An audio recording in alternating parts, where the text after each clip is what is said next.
Antarctica महाद्वीप। Antarctica महाद्वीप जो है ये विश्व का पांचवा सबसे बड़ा महाद्वीप है अंटार्कटिका। ठीक है, यहाँ सारे पॉइंट हाईलाइटेड है, ये देख लो बस कि विश्व का पांचवा सबसे बड़ा महाद्वीप है। अब मैप में इसमें कुछ ऐसा है नहीं बताने को। ठीक है, तो बस इसको जनरली इसको पढ़ लेते हैं, बस यही इंपॉर्टेंट है, ज्यादा कुछ नहीं। अंटार्कटिका महाद्वीप प्राचीन गोंडवाना चट्टानों से निर्मित विश्व का पांचवा सबसे बड़ा महाद्वीप माना जाता है। इसे निर्जन महाद्वीप कहते हैं क्योंकि यहाँ पे भी रहता नहीं है, निर्जन महाद्वीप बोला जाता है। ठीक है, और इसको श्वेत महाद्वीप का नाम भी दिया जाता है क्योंकि मोस्टली जो 98% जो भाग है इसका हमेशा बर्फ से ढका रहता है, इसीलिए इसे श्वेत महाद्वीप के नाम से भी इसको जाना जाता है। विश्व का सबसे ठंडा महाद्वीप कौन सा है? अंटार्कटिका महाद्वीप, जो पूर्णतः हिमाच्छादित रहता है। ठीक है, और कारण स्वरूप इसे श्वेत महाद्वीप बोला जाता है, यही बात लिखी हुई है। विश्व का सबसे ठंडा मरुस्थल की संज्ञा दी जाती है और इसकी खोज का प्रथम प्रयास किया था 1773 में, जेम्स कुक ने प्रयास किया था, किंतु अंटार्कटिका की मुख्य भूमि तक ये पहुंच नहीं पाए थे जेम्स कुक। फिर फेबियन विलियम शाशेन, इन्होंने 1820 में बोस्टक नामक जहाज था, इस पर सवार होकर इस महाद्वीप पर पहुंचने वाले ये पहले व्यक्ति थे। ठीक है, कौन? फेबियन विलियम शाशेन। ठीक है, और यहाँ पर स्थित दक्षिणी ध्रुव पर 1911 में नॉर्वे निवासी है एमंडसन। पहुंचने वाले विश्व के पहले व्यक्ति थे जो 1911 में ये पहुंचे थे, वो भी कहां पर? दक्षिणी ध्रुव पर। और यह महाद्वीप संसार के अन्य महाद्वीपों से अधिक ऊंचा भी है, और याद रखना सबसे दक्षिणतम पूरी तरीके से दक्षिणी गोलार्ध में भी है ये। ठीक है, दक्षिणी गोलार्ध में भी देखने को मिलता है अंटार्कटिका महाद्वीप। अंटार्कटिका महाद्वीप जो है, यहाँ देखो, यह महाद्वीप संसार के अन्य महाद्वीपों से अधिक ऊंचा है और इसका 98% भाग जो है वो सदा बर्फ से ढका रहता है। केवल पाल्मर प्रायद्वीप, एक जगह इसका याद कर लो, ये एक पाल्मर प्रायद्वीप है जो कुछ हद तक बर्फ से मुक्त रहता है, यही एक ऐसा पोर्शन है जो ओपन रहता है बर्फ से। और अलग अलग ऋतुओं में इसका आकार बदलता रहता है, इसकी आकृति बदलती रहती है, क्योंकि ऑब्वियस सी बात है कि सर्दियों वाली ऋतु आएगी या बर्फबारी ज्यादा होती है यहाँ पे, तो बर्फ ज्यादा होगी तो इसकी आकृति कुछ और होगी, गर्मियों का टाइम होगा तो इसकी आकृति कुछ और होगी। कुल मिलाकर जो अलग अलग ऋतुओं में इसकी आकृति बदलती रहती है, परिवर्तित होती रहती है, इसीलिए इस महाद्वीप को गतिशील महाद्वीप भी कहा जाता है। गतिशील महाद्वीप इसी वजह से इसको बोलते हैं। और महाद्वीप के मध्य भाग में स्थित ट्रांस अंटार्कटिका पर्वत श्रेणी, जिसे क्वीन मोड पर्वत बोलते हैं, ये क्वीन मोड पर्वत जो है ये अंटार्कटिका के बीचों बीच मिलेगा, तो इसलिए क्वीन मोड पर्वत जो है अंटार्कटिका को दो भागों में विभक्त करता है। कौन सा पर्वत? क्वीन मोड पर्वत। ठीक है, इसको याद रखना है। अंटार्कटिका की सबसे ऊंची चोटी अगर पूछे कौन सी है, तो अंटार्कटिका की सबसे ऊंची चोटी है विंसन मैसिफ अंटार्कटिका की सबसे ऊंची चोटी है। रॉस द्वीप पर एकमात्र सक्रिय ज्वालामुखी अवस्थित है, याद रखना, यहाँ पर एक रॉस द्वीप है, इस पर एक सक्रिय ज्वालामुखी मिलेगा आपको, एक्टिव वॉल्केनो मिलेगा, और कौन सा? माउंट एरेबस जो है ये यहाँ का अंटार्कटिका महाद्वीप का सर्वाधिक सक्रिय ज्वालामुखी है।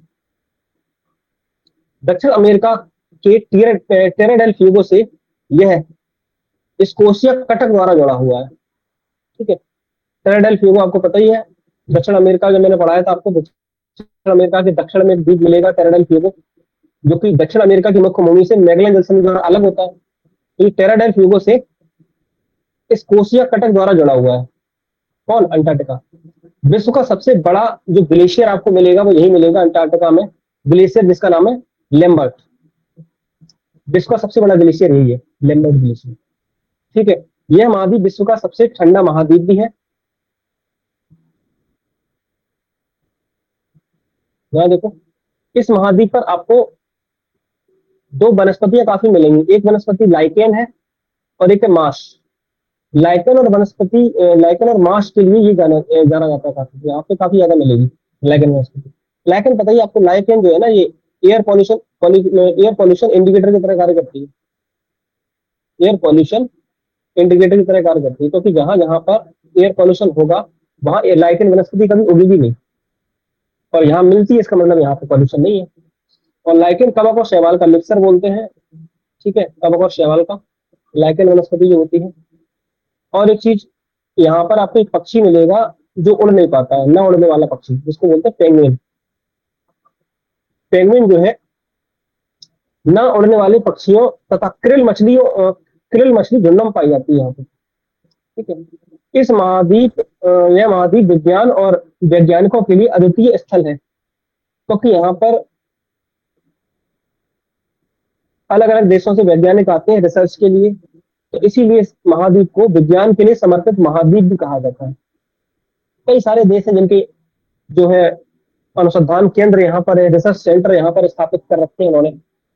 ठीक है, इसको याद रखना है। और ओजोन परत में सबसे पहले छिद्र का पता लगाया गया था तो अंटार्कटिका पर ही लगाया गया था। ठीक है, देखो लिखा है ओजोन रिक्तीकरण की प्रक्रिया की खोज सबसे पहले अंटार्कटिका में 1985 में हुई थी। ठीक, ये सारी बातें याद रखनी है। अंटार्कटिका महाद्वीप पर पहुंचने वाले प्रथम भारतीय की बात करें, ऐसे कौन से प्रथम भारतीय जिन्होंने सबसे पहले अपने चरण रखे थे अंटार्कटिका महाद्वीप, जिनका नाम है रामचरण जी। ठीक है, 1960 में अंटार्कटिका महाद्वीप पर पहुंचने वाले प्रथम भारतीय थे।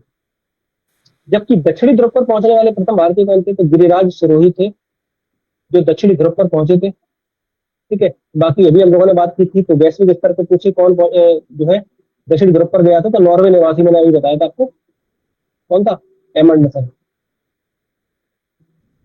एमंडसन ये दक्षिणी ध्रुव पर गए थे, लेकिन भारतीय पूछे तो गिरिराज सिरोही। ठीक, भारत का प्रथम वैज्ञानिक दल 1981 में एस जेड कासिम के नेतृत्व में गया था। ठीक है, एस जेड कासिम के नेतृत्व में गया था, और 1983 में भारत अंटार्कटिका संधि 1959 से एक सलाहकारी सदस्य के रूप में जुड़ा। ठीक है, ये इतना ज्यादा इंपॉर्टेंट खास नहीं है। यहाँ देखो, अंटार्कटिका वैज्ञानिक शोध अभियान के तहत 1983 में अंटार्कटिका पर पहला स्थायी शोध केंद्र, याद रखना, पहला स्थायी शोध केंद्र जो बनाया गया था उसका नाम था दक्षिणी गंगोत्री। दक्षिणी गंगोत्री पहला शोध केंद्र था। ठीक है, अंटार्कटिका पर भारत के 3 शोध केंद्र स्थापित हुए हैं। एक था दक्षिणी गंगोत्री, ठीक है, दूसरा था मैत्री, और तीसरा था भारती। ठीक है, अब इंडिया और भी एक अनुसंधान केंद्र स्थापित करने का प्रयास कर रहा है, ये करंट हम लोगों ने पढ़ा था। ठीक है, तो अभी तक ये आपको याद रखें, दक्षिणी गंगोत्री जो है 1983 में स्थापित किया गया है, और उसके बाद जो है ये आपका मैत्री स्थापित हुआ है यहाँ पे। ठीक है, तो यहाँ पे 1988-89 के आसपास, और 2009 में अंटार्कटिका पे दक्षिणी ध्रुव पर एक नया स्थायी केंद्र बनाया गया था यहाँ पे, जिसका नाम था भारती। तो भारती ये लगभग 2012 के आसपास बनाया गया। ठीक है, ये देखो 2012-13 के आसपास अनुसंधान स्थापित हुआ है भारती। अंटार्कटिका अनुसंधान कार्यक्रम को राष्ट्रीय बैकअप देने के लिए गोवा में एक national centre for Antarctica and ocean research अध्ययन केंद्र स्थापित किया गया। ठीक है, तो ये आपको याद रखना, national centre for Antarctica and ocean research कहाँ पर है, गोवा में। ठीक, तो ये चीजें हैं, कुछ याद रखिएगा। यहाँ देखो कुछ क्वेश्चन है, यहाँ देखो, तीसरे स्थायी अनुसंधान केंद्र भारती की स्थापना कहाँ की गई थी, तो अंटार्कटिका में ही की गई है, लासमैन हिल्स के निकट जो है। अंटार्कटिका किस प्राचीन भूखंड का अंग है, तो गोंडवाना लैंड का अंग है। रॉस सागर कहाँ पड़ता है, तो रॉस सागर कहाँ है, अंटार्कटिका महाद्वीप पर ही है। गतिशील महाद्वीप किसे बोलते हैं, अंटार्कटिका महाद्वीप को बोलते हैं। विश्व का सबसे कम तापमान का रिकॉर्ड आपको यही मिलेगा, बोस्टॉक में, अंटार्कटिका में, -95 डिग्री सेंटीग्रेड। ठीक है, राष्ट्रीय अंटार्कटिका अध्ययन केंद्र कहाँ स्थापित हुआ है, गोवा में। ये कुछ क्वेश्चन है इसके। ठीक है, पीटर प्रथम द्वीप, ये अंटार्कटिका में स्थित निर्जन द्वीप है ये। और queen mod queen mode land जो है ये अंटार्कटिका में स्थित प्रदेश है जिस पर नॉर्वे ने सन 1939 में अधिकार प्राप्त किया था। ठीक। और यहाँ देखो, प्रथम प्रमुख भारतीय अंटार्कटिका अभियान है ये।